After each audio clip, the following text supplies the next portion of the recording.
bon pour ma part. Pour moi aussi. Merci. Tout le monde est bon. C'est beau. Tout le monde est bon, à nous de l'être. Voilà, c'est ça.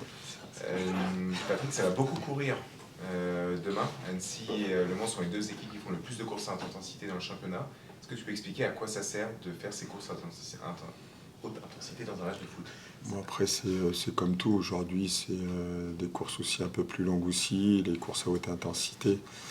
Dans le football moderne, aujourd'hui, si tu cours pas, ça devient compliqué. Donc, c'est surtout ça. Après, les courses à grosse intensité te permettent aussi d'être tranchant, de pouvoir aussi d'avoir de fausses pistes, de pouvoir créer des choses. Donc, c'est essentiel dans le football moderne. Rabi disait pareil tout à l'heure, là vous venez de le répéter, football moderne, mais pourquoi dans le football moderne particulièrement? Parce que ça va beaucoup plus vite. Vous regardez des images en 1980 et aujourd'hui, voilà, ça a complètement changé. Et vous regardez, je vous dis une bêtise, en fait, il y a beaucoup de choses qui ont changé, même vous regardez aujourd'hui les chaussures des joueurs. Mais tu dois voir avant, tu dois scanner avant ton orientation. Avant, on avait plus le temps de se retourner, de regarder.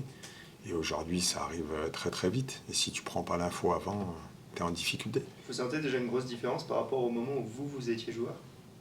Oui, oui, oui. Oui, c'était... c'est vraiment... Même on peut le remarquer sur les blessures.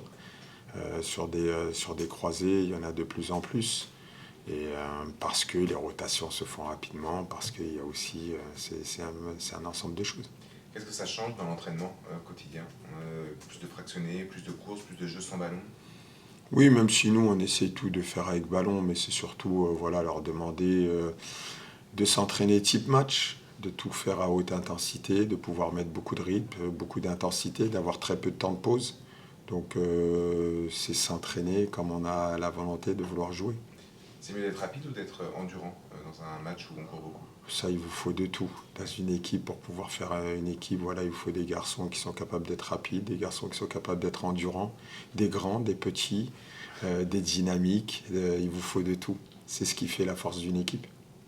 Contre Annecy, demain, une équipe aussi en forme comme vous, même si votre série d'invincibilité est la plus longue du championnat pour l'instant, à quoi tu t'attends demain? Encore une nouvelle fois, je vais me répéter, mais un match compliqué. Une équipe qui a l'habitude aussi, et sur des matchs comme Saint-Étienne ou aujourd'hui, la semaine dernière contre Guingamp, d'être très performante. Ça va être aussi leur dernier match à domicile avant la trêve. Ce sera aussi le match de Noël, il y aura aussi plus de monde. Donc nous, on a pu le voir la semaine dernière, donc c'est un surplus de motivation, ils auront envie de pouvoir bien finir. Donc voilà, mais on s'attend à avoir aussi énormément de pression sur le porteur, c'est une équipe qui avance aussi énormément. Donc à nous de faire le nécessaire pour pouvoir se sortir de ces zones de pression. C'est une équipe qui, même statistiquement, vous ressemble beaucoup en termes de moyenne d'âge, quand ils ont le même nombre de buts inscrits, le même nombre de buts concédés aussi. Ouais, c'est un peu votre double ou pas?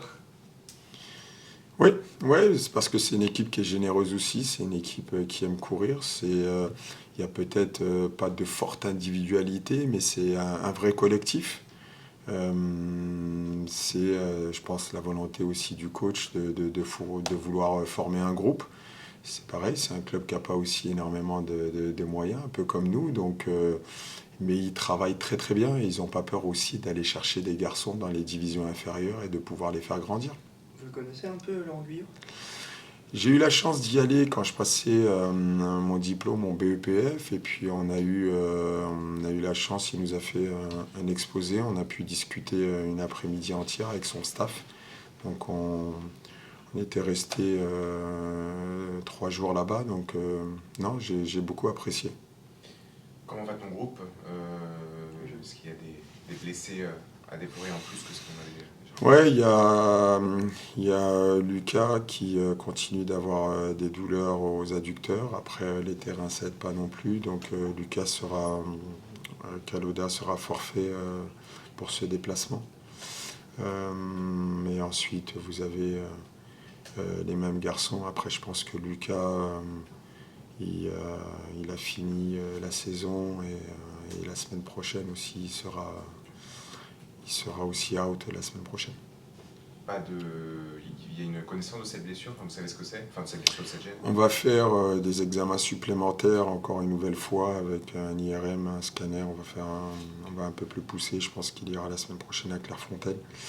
Donc voilà, c'est vrai que c'est des petites douleurs. Alors, je le répète, les terrains gras, ça n'aide pas non plus, mais cette douleur, elle perdure un petit peu. Donc, ça l'handicape sur certains mouvements et sur un match en entier. On a pu le voir la semaine dernière.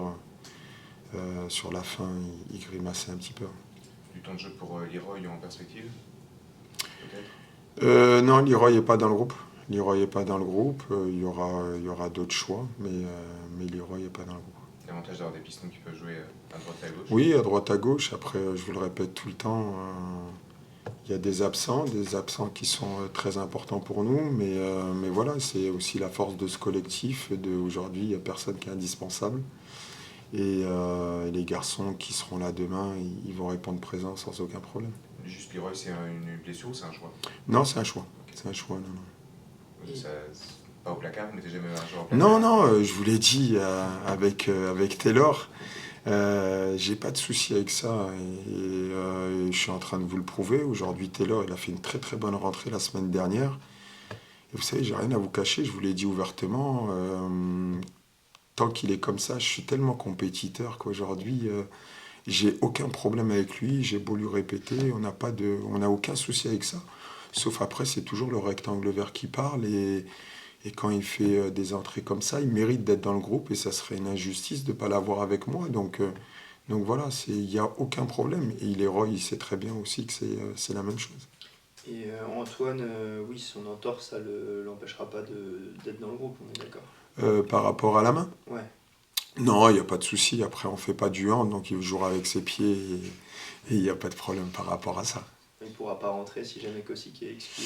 Non, on essaiera d'avoir Evan dans les buts, mais il ne pourra pas aller dans les buts, oui. Est-ce que Lucas Bretel va venir au Mans FC bonne question. Après, je ne suis pas au courant.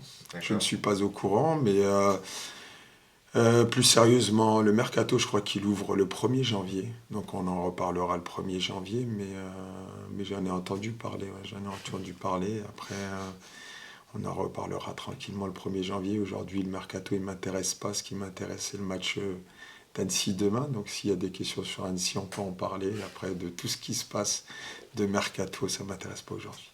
Très bien.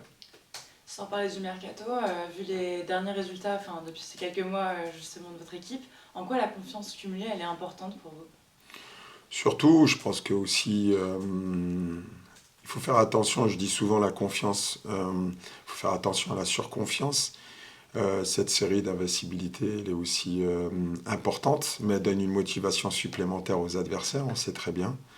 Mais c'est comme tout, on a la sensation aujourd'hui, quand tout va bien, quand on est dans une série de victoires, qu'on est capable de faire des choses extraordinaires.